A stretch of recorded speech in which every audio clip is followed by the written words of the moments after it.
Hello students, তোমরা সবাই কেমন আছো? আশা করি তোমরা সকলেই ভালো আছো।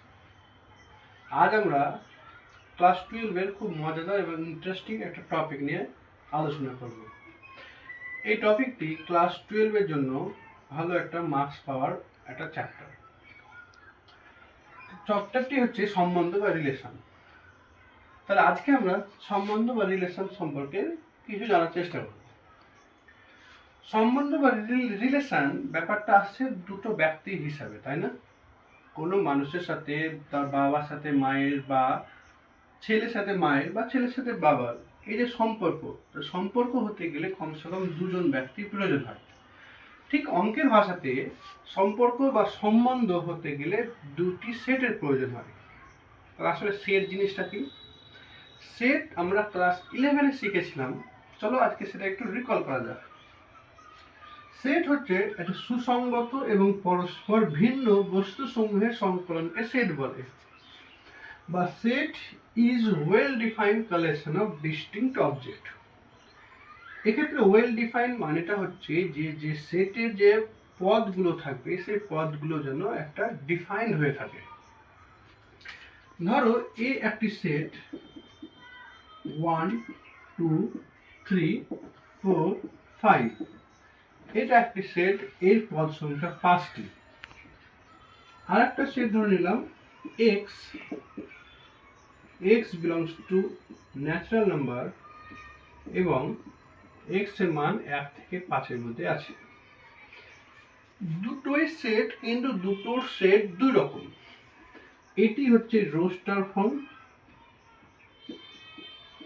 রোস্টার ফর্ম এবং এটি হচ্ছে সেট বিল্ডার ফর্ম। এগুলো আমরা ক্লাস 11-এ পড়েছিলাম। দুটোই এ এবং বি, দুটোই একই সেট। এরপরে আমাদেরকে সম্বন্ধ বা রিলেশন জানার জন্য আমাদেরকে এ ক্রস বি জানতে হবে। এ ক্রস বি বা এ এবং বি সেটের কার্টেসীয় গুণফল। ধরে নেওয়া যাক এ এবং বি দুটি অশূন্য সেট। তাহলে এ ক্রস বি পাবো আমরা x, y such that x belongs to a এবং y belongs to b। এটা হবে a ক্রস b। ঠিক আছে, উদাহরণ দেওয়া যাক। ধরো a একটা সেট 1, 2, b একটি সেট a, b। তাহলে এদের কার্টেসীয় গুণফল a ক্রস b হবে a সেট এবং b সেট থেকে নেওয়া উপাদান, যেটা ফার্স্ট ব্র্যাকেট দিয়ে আমরা লিখব। তাহলে এটা 1, এটা a, so 1, a, 1, b, 1, 2, a and 2, b। তাহলে আমরা কার্টেসীয় গুণফল জানলাম। এবার আমরা সম্বন্ধ বা রিলেশনকে জানব। তাহলে সম্বন্ধ কি? সম্বন্ধ হচ্ছে যে ধরে নাও a এবং b দুটি অশূন্য সেট। Any subset from a to b is called relation or সম্বন্ধ। a ক্রস b বা a এবং b সেটের কার্টেসীয় গুণফলের যে কোনো সাবসেটকে বা উপসেটকে সম্বন্ধ বলা হবে। অর্থাৎ সম্বন্ধকে আমরা আর অথবা ই দিয়ে লিখি, আর অথবা রো। এটা হবে a ক্রস b এর একটা সাবসেট। যে কোনো সাবসেট a ক্রস b এর একটা হচ্ছে রিলেশন বা আর বলা হবে। ঠিক আছে, আমরা রিলেশনকে আমরা এভাবে লিখতে পারি a, b belongs to r। এটা দ্বারা বোঝায় যে a is related to b। অর্থাৎ a সেট থেকে বিলং করছে এবং b সেট থেকে বিলং করছে। রিলেশন থেকে আমরা আর কি জানতে পারি? রিলেশন থেকে আমরা জানতে পারবো ডোমেন বা ক্ষেত্র, কোডোমেন,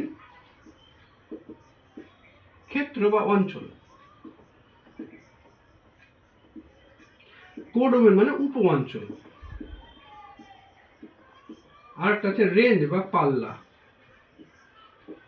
রেঞ্জ বা পাল্লা। ডোমেন হচ্ছে সেই সব এ যেখানে a, b belongs to r এবং a belongs to a। অর্থাৎ একটা রিলেশনের প্রথম এই পদগুলো নিয়ে যে সেটটা পাবো, প্রথম পদ বলতে এ সেট থেকে পাওয়া প্রথম সব সে পদগুলোই হচ্ছে ডোমেন। রেঞ্জ কি হবে? রেঞ্জ হবে পরের সেট অর্থাৎ বি সেটগুলো নিয়ে পাওয়া একটা সেট, যেটা হবে a, b belongs to r, এটাকে রেঞ্জ বলে।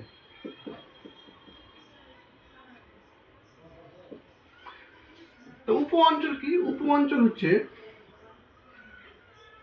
কোডোমেন হচ্ছে সেট বি, এই বি সেটটিকে বলছে কোডোমেন। একটা চিত্রণের মাধ্যমে ব্যাপারটি বোঝানো যাক। ধরো এ একটি সেট এবং বি একটি সেট, যার পদ সংখ্যা এ সেটে আছে 1 2 3, বি সেটে আছে 4 5 6। তাহলে এ ক্রস রিলেশনটা যদি আমি ডিফাইন করে দিই আর, যেখানে হচ্ছে x, y such that x plus y less than 8, তাহলে এই রিলেশনটা অবশ্যই a ক্রস b এরই একটা সাবসেট হবে। তা রিলেশনটা দেখতে কেমন হবে দেখি। এটা সেট বিল্ডার ফর্ম, আমরা রোস্টার ফর্মে লেখার চেষ্টা করি। তাহলে রোস্টার ফর্মে লিখতে গেলে কি হবে? x প্লাস y যেন 8 এর চেয়ে ছোট হয়। আমি 1, 4 নিতে পারি, এর যোগফল 5 এবং 5 হচ্ছে 8 এর চেয়ে ছোট। ঠিক একই রকম ভাবে 1, 5 নিতে পারি, 1, 6 নিতে পারি। ঠিক একই রকম ভাবে 2, 4 নিতে পারি, 2, 5 নিতে পারি। ঠিক একই রকম ভাবে আমরা 3, 4 নিতে পারি, 3 আর 4 7, আর 3, 5 নিলে আবার 8 হয়ে যাচ্ছে, ওটা নেওয়া যাবে না। তাহলে এই কটা হচ্ছে a ক্রস b এর সাবসেট। ঠিক আছে, তাহলে এখন এই রিলেশন আমরা ডিফাইন করে নিলাম, এই রিলেশনটা হচ্ছে a ক্রস b এর সাবসেট। এখান থেকে আমাদেরকে ডোমেন আর রেঞ্জ বের করতে হবে। তো ডোমেন কত হবে? ডোমেন হবে এই রিলেশন থেকে নেওয়া প্রথম পদগুলোর সেট, সেটা হবে রিলেশন ডোমেন অফ আর।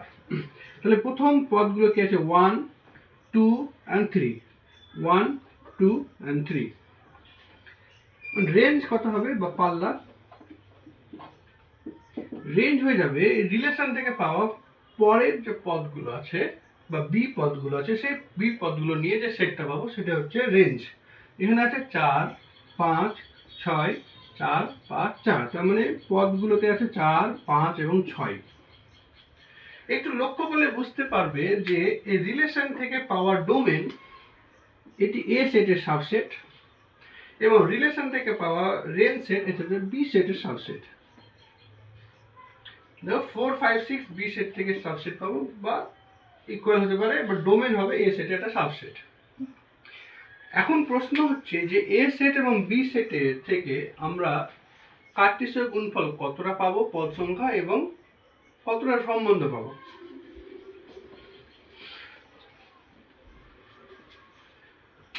ধরো এ সেটের পদ সংখ্যা p এবং বি সেটের পদ সংখ্যা q,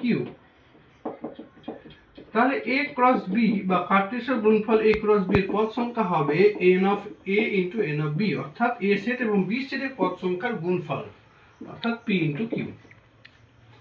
আর দ্বিতীয় নম্বর আমরা পাবো মোট সম্বন্ধ সংখ্যা। মোট সম্বন্ধ সংখ্যা কত হবে? মোট সম্বন্ধ সংখ্যা হয়ে যাবে 2 পাওয়ার p ইনটু q। আজকে এতটাই, এরপরে আমরা এখান থেকে আরো নতুন নতুন তথ্য জানার চেষ্টা করব।